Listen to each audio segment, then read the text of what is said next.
Assalamualaikum warahmatullahi wabarakatuh. Selamat pagi anak-anak kelas 6C. Bagaimana kabar kalian? Semoga selalu sehat dan tetap semangat belajar. Kita berdoa terlebih dahulu ya agar pembelajaran kali ini lancar. Hayya bina nabda darsana biqiraatil basmalah. Bismillahirrahmanirrahim. Pada video kali ini kita akan belajar pelajaran 3, pendidikan lingkungan hidup, tentang menanggulangi pencemaran lingkungan. Semakin berkembang dan semakin majunya teknologi dapat memudahkan kehidupan manusia. Tetapi, di sisi lain, perkembangan dan kemajuan teknologi juga menimbulkan bencana alam. Selain itu, juga akan berdampak menimbulkan pencemaran dan kerusakan lingkungan. Pencemaran lingkungan merupakan suatu kondisi ketika keadaan lingkungan tidak lagi seimbang. Ketidakseimbangan lingkungan akibat dari pencemaran bisa menimbulkan kematian, bahkan juga kepunahan makhluk hidup. Pada umumnya, ketidakseimbangan kondisi lingkungan disebabkan oleh perilaku dan aktivitas manusia dalam kehidupan sehari-hari. Berikut ini beberapa aktivitas manusia yang menyebabkan timbulnya pencemaran. Yang pertama yaitu aktivitas pertanian, yang kedua aktivitas industri dan pertambangan, dan yang ketiga aktivitas transportasi. Kita akan bahas dengan detail satu persatu. Yang pertama yaitu aktivitas pertanian. Aktivitas pertanian dapat menimbulkan pencemaran jika kegiatan pertanian terlalu banyak menggunakan zat-zat kimia, seperti halnya pupuk anorganik, pestisida, fungisida, atau juga insektisida. Aktivitas pertanian ini dapat menimbulkan pencemaran pada tanah dan air. Aktivitas yang kedua yaitu aktivitas industri dan pertambangan. Aktivitas industri dan pertambangan dapat menimbulkan pencemaran jika sisa-sisa limbah industri tidak diolah dengan benar. Limbah-limbah tersebut seperti logam-logam berat, zat radioaktif, limbah pabrik, dan asap hasil pembakaran. Zat-zat berbahaya tersebut dapat menimbulkan pencemaran air, pencemaran udara, dan juga pencemaran tanah. Aktivitas yang ketiga yaitu aktivitas transportasi. Aktivitas ini sering kita gunakan dalam kehidupan sehari-hari. Berbagai kegiatan transportasi yang memakai mesin dapat menimbulkan pencemaran udara. Pencemaran udara kemudian bisa berdampak munculnya berbagai masalah seperti polusi udara, naiknya suhu udara, tumpahan bahan bakar, dan juga kualitas udara yang semakin memburuk. Akibat dari pencemaran lingkungan dapat dirasakan secara langsung maupun tidak langsung. Dampak yang tidak dirasakan secara langsung seperti gangguan kesehatan sesak nafas saat menghirup udara yang terkena polusi.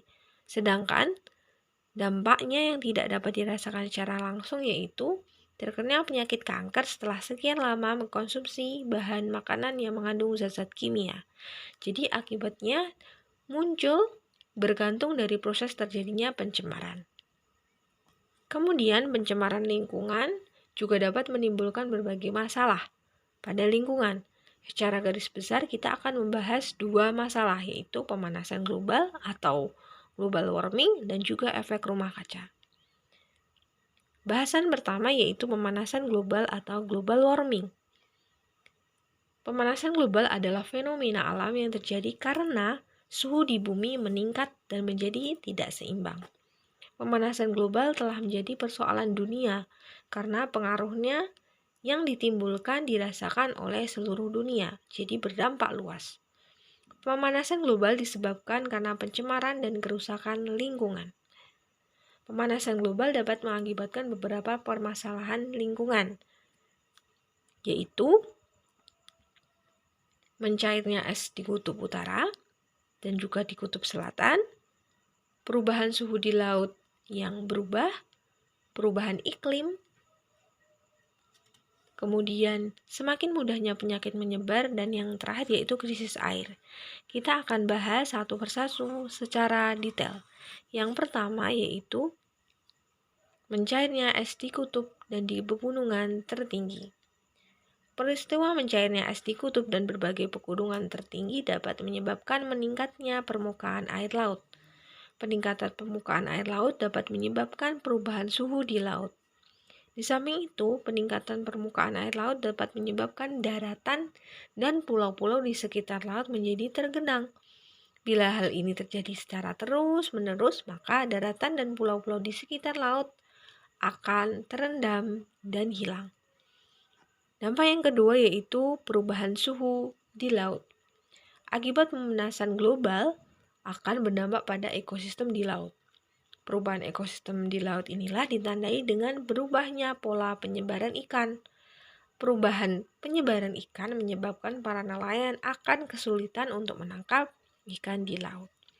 Dampak yang ketiga yaitu perubahan iklim. Akibat dari pemanasan global, iklim di berbagai belahan dunia pun akan berubah dan tidak sesuai dengan siklusnya ya. Contohnya di Indonesia, kita mengalami iklim tropis yang ditandai dengan 2 musim, yaitu musim hujan dan musim kemarau. Perubahan pola iklim ini salah satunya disebabkan oleh perubahan lingkungan seperti daratan yang berubah fungsi. Contohnya yaitu hutan yang berubah fungsi menjadi lahan pertanian dan perkebunan. Perubahan fungsi ini akan berubah pula pada fungsi dalam pola cuaca.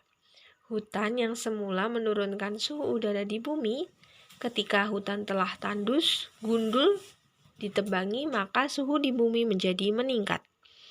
Perubahan suhu inilah yang mampu mengubah pola cuaca. Kita sedang mengalami perubahan iklim ya, seperti musim hujan yang cenderung sangat lebat atau musim kemarau yang sangat panjang. Dampak dari perubahan iklim ini bisa mempengaruhi berbagai sektor seperti sektor pertanian, transportasi, atau penyebaran penyakit. Nah, bahasan yang keempat yaitu berkaitan dengan penyebaran penyakit, karena semakin mudahnya penyakit menyebar. Akibat pemanasan global tadi, daerah yang bersuhu dingin bisa saja berubah menjadi sedang dan hangat. Hal ini menyebabkan berbagai virus dan bakteri sumber penyakit yang awalnya ada di daerah bersuhu tropis atau bersuhu sedang, seperti malaria dan demam berdarah, kemudian dapat menyebar dari daerah yang bersuhu dingin ke daerah yang bersuhu sedang karena perubahan cuaca tadi. Yang terakhir yaitu krisis air. Air adalah kebutuhan utama manusia untuk hidup. Di alam, air melakukan perjalanan untuk terus berputar yang disebut siklus air. Yang semula air berada di laut, di sungai, atau di danau menguap ke angkasa dan membentuk awan. Uap air yang terkumpul di langit itu akan semakin tebal dan akan membentuk awan. Angin yang akan membawa awan ke daratan dan bertumpuk di daerah pegunungan. Setelah itu, hujan turun di gunung atau di dataran tinggi, meresap ke dalam tanah, tersimpan di hutan pegunungan, dan akhirnya terkumpul di danau atau di waduk, dan akhirnya mengalir melalui sungai ke laut. Air yang kita gunakan untuk minum dan kegiatan sehari-hari merupakan bagian dari siklus air. Nah, karena pemanasan global pasti akan berpengaruh terhadap siklus air. Saat ini beberapa daerah mengalami kesulitan mendapatkan air bersih karena air bersih tidak tersimpan di dalam tanah. Jumlah yang tersimpan pun sangat sedikit.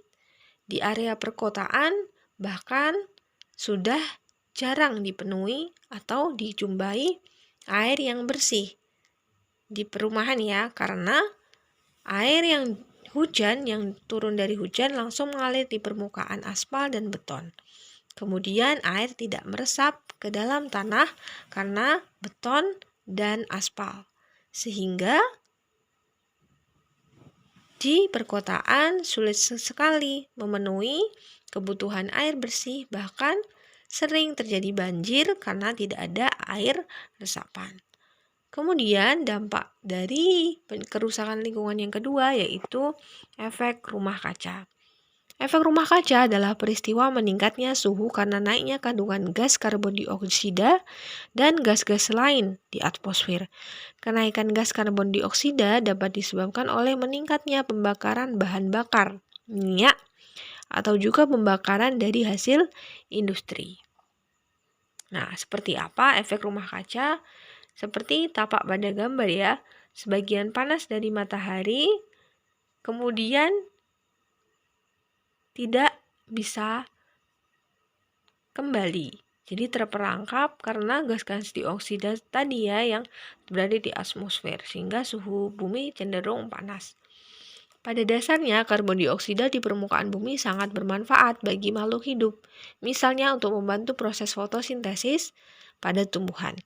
Di atmosfer, gas karbon dioksida juga berfungsi untuk memantulkan kembali sinar matahari ke angkasa, sehingga suhu di bumi tetap seimbang.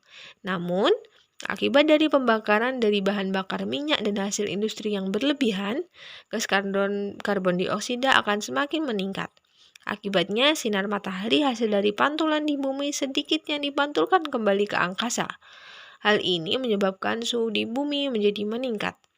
Efek rumah kaca dapat mengganggu proses perkembangbiakan tanaman.